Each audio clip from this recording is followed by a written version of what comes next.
নমস্কার বন্ধুরা, কৃষকদের জন্য খুবই খুশির খবর। পিএম কিষাণ প্রকল্পের মতো আবারও নতুন প্রকল্প একটি চালু হচ্ছে, যেই প্রকল্পে কৃষকদেরকে বছরে 5,000 টাকা দেওয়া হবে। পিএম কিষাণে আপনারা বছরে 6,000 পান, আর অন্য যে প্রকল্পটি চালু হবে তাতে 5,000, তার মানে মোট আপনারা 11,000 টাকা একজন কৃষক বছরে পাবে। তো কি সেই প্রকল্প, কিভাবে আবেদন করতে হবে, কি কি কাগজ লাগবে, বিস্তারিত ডিটেলস আমরা আজকের ভিডিওতে আপনাদেরকে জানাবো। অবশ্যই ভিডিওটি উপকারে আসবে, শেষ পর্যন্ত দেখতে থাকুন।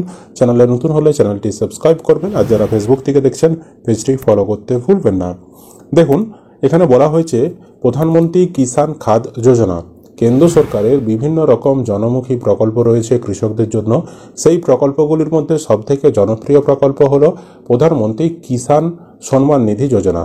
এই প্রকল্প থেকে কৃষকরা প্রতি বছর 6,000 টাকা করে 3 কিস্তির মাধ্যমে পেয়ে থাকে। এবার কেন্দ্র সরকারের তরফ থেকে কৃষকদের কথা চিন্তা করে প্রধানমন্ত্রী কিষাণ খাদ যোজনা চালু করার সিদ্ধান্ত নেওয়া হয়েছে। এই প্রকল্পে কৃষকদেরকে 5,000 টাকা করে দেওয়া হবে। কিভাবে এই টাকা দেওয়া হবে? মূলত 5,000 টাকা কৃষকদেরকে 2 কিস্তিতে, অর্থাৎ 2,500 করে 2 বার দেওয়া হবে। একটি কিস্তির টাকা দেওয়া হবে রবি সিজন শুরুর আগে, আরেকটি কিস্তির টাকা দেওয়া হবে খারিফ সিজন শুরুর আগে। এই টাকাগুলি সরাসরি ব্যাংক অ্যাকাউন্টে ডিবিটির মাধ্যমে দেওয়া হবে। কারা টাকা পাবে? মূলত দেশের সমস্ত কৃষকরাই টাকা পাওয়ার জন্য যোগ্য। পিএম কিষাণ প্রকল্পে যে সকল কৃষকদের নাম নথিভুক্ত রয়েছে তাদেরকে আগে টাকা দেওয়া হবে, এরকমটাই সূত্র মারফত জানা গিয়েছে। এই প্রকল্পের উদ্দেশ্য কি? এই প্রকল্পের উদ্দেশ্য হলো কৃষকদেরকে সরাসরি সারের ভর্তুকির টাকা প্রদান করা। কৃষকরা যাতে ভর্তুকির টাকা পেয়ে সহজেই সার কিনতে পারে সেই বিষয়টিকে নজর রাখা হয়েছে। সার কোম্পানিগুলিকে ভর্তুকি না দিয়ে সরাসরি কৃষকদের অ্যাকাউন্টে ভর্তুকির টাকা দেওয়া। কৃষকদের অ্যাকাউন্টে সরাসরি টাকা পাঠানো হবে।